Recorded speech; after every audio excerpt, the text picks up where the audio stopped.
बिस्मिल्लाहिर्रहमानिर्रहीम। अस्सलामुअलैकुम दोस्तों, यूनिवर्स व्यू में खुश आमदीद। दूसरी जंग अज़ीम में अपने दो बड़े शहरों की बर्बादी के वक्त जापान बहुत मुश्किल हालात में था।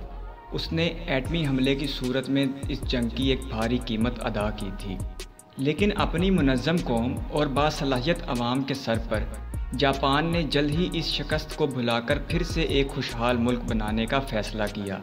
और आज आलम यह है कि जापान को दुनिया का सबसे जदीद मुल्क कहा जाता है। टेक्नोलॉजी का हर दरवाज़ा सबसे पहले जापान में ही खुलता है। जापान अब दुनिया को टेक्नोलॉजी और तरक्की में जीना सिखा रहा है। अपनी बहुत सारी खुसूसियात के बावजूद जापान अपने अंदर इतने घटिया और गैर इखलाकी रस्म व रवाज भी रखता है कि देखने और सुनने वाला शर्मा जाए। जापान दुनिया भर में फहाशी फैलाने का एक बड़ा ज़रिया भी है। जापान में तैयार होने वाला फहश मवाद इखलाकियात की हर गिरी हुई हद से भी गिरा हुआ होता है। दुनिया को जमहूरियत का सबक देता जापान खुद बादशाहत में जकड़ा हुआ नज़र आता है। जापान के लोग सिर्फ दुनिया की ज़िंदगी पर यकीन रखते हैं और अवाम की अक्सरियत खुदा के वजूद से भी इनकारी है। इस वीडियो को आखिर तक देखें और जानें चढ़ते सूरज की सरजमीन जापान में ज़िंदगी कैसी है। दुनिया में ऐसा कौन सा खेल है जो सिर्फ जापान के लोग ही खेल सकते हैं। जापान के सख्त कवानीन कैसे वहाँ के रहने वालों को मुनज़्ज़म रखते हैं। सबसे दिलचस्प कि हर पैदा होने वाले बच्चे की उम्र कितनी लिखी और मानी जाती है। इसके अलावा जापान में ऐसे कौन से कवानीन पाए जाते हैं जो दूसरे किसी मुल्क में भी नहीं पाए जाते।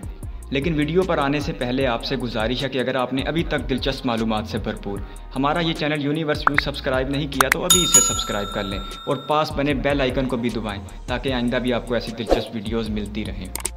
जापान, जिसे चढ़ते सूरज की सरजमीन कहा जाता है, बर्र-ए-आज़म एशिया के इंतहाई मशरक़ में जज़ीरों के एक लंबे सिलसिले पर मुश्तमिल एक मुल्क है जो शमाल से जनूब की तरफ फैले हुए हैं। और ये ज़मीन का ऐसा ख़तरनाक हिस्सा है जहाँ पर सबसे ज़्यादा ज़लज़ले आते हैं। जापान की आबादी पत्थरों के दौर से शुरू होती है और आज से हज़ारों साल पहले भी यहाँ ज़िंदगी का सबूत मिलता है। ज़माना कदीम में यहाँ के लोग जज़ीरों पर रहा करते थे और उनकी ज़िंदगी का इन्हिसार समुद्री जानदार के शिकार पर होता था। 250 ईस्वी के ज़माने को कूफन दौर कहा जाता है। ये मजबूत फ़ौजी रियासतों का दौर था। इस दौरान में एक ग्रुप जिसे हंस कहा जाता था, जिन्होंने तोशोशिमा के साहल पर आकर यलगार की। उनके पास घोड़े थे और लोहे से बने हुए आला मेयार के असले भी थे। आज भी जापान एक मजबूत फ़ौज रखने वाला मुल्क है और अपनी फ़ौज पर अरबों डॉलर खर्च करता है। जापान की कौमी एयरलाइंस का नाम जापान एयरलाइंस है, जिसका शुमार दुनिया की बड़ी एयरलाइंस में होता है और ये दुनिया भर में जापान की नुमाइंदगी करती नज़र आती है। जापान में पार्लिमानी जमहूरियत है, मगर यह शहनशाह जापान की मलकियत है और शहनशाह मुअज़्ज़म की रिहाइश जापानी शाही महल में है। 20 साल तक जापान के सबसे ज़्यादा अरसा प्राइम मिनिस्टर रहने वाले अबे शिंजो हाल ही में मुस्ताफ़ी हुए हैं और नए प्राइम मिनिस्टर का इंतखाब पार्लियामेंट के ज़रिए होगा। अगर जापान के रकबे की बात की जाए तो ये दुनिया का 61वां बड़ा मुल्क है और इसका कुल रकबा 3,77,000 मुरबा किलोमीटर है। अपनी 12 करोड़ से ज़ायद आबादी के साथ ये दुनिया का 11वां बड़ा मुल्क भी है।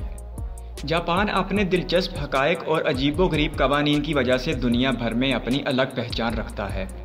मिसाल के तौर पर जापान दुनिया का वो वाहिद मुल्क है जहाँ हर पैदा होने वाले बच्चे की उम्र 9 माह लिखी जाती है। तलाक होने के बाद औरत 6 माह तक दूसरी शादी नहीं कर सकती। जापान में करेंसी नोट को डैमेज करना एक जुर्म है, जिसके लिए आपको 1 साल जेल या 2 लाख जापानीज़ येन का जुर्माना हो सकता है। जापान दुनिया में वो वाहिद मुल्क है जहाँ पर हर स्टूडेंट को म्यूज़िक की तालीम दी जाती है और हर रोज़ एक पीरियड इसके लिए मुख्तस होता है। जापान दुनिया का इकलौता मुल्क है जहाँ एक सड़क को गुजारने के लिए एक बिल्डिंग के बीच से रास्ता बनाया गया है। जापान के दारुल हुकूमत टोक्यो में चलने वाली मेट्रो ट्रेन दुनिया की सबसे मसरूफ़ मेट्रो ट्रेन है, जहां लाखों लोग हर रोज़ इस पर सफ़र करते हैं। ज़्यादा से ज़्यादा लोगों को ट्रेन में सवार करने के लिए स्टेशंस पर अमला तैनात होता है। ग्रैंड सूमो के नाम से मशहूर दुनिया का ये मुनफरद खेल जापान में खेला जाता है। कबड्डी से मिलता जुलता ये खेल जापान की एक अलग पहचान है। जापान की तरक्की दुनिया भर में एक मिसाल है और यहाँ रहने वाले 99% लोग पढ़े लिखे हैं। दूसरी जंग अज़ीम में भी स्कूल बंद नहीं हुए थे।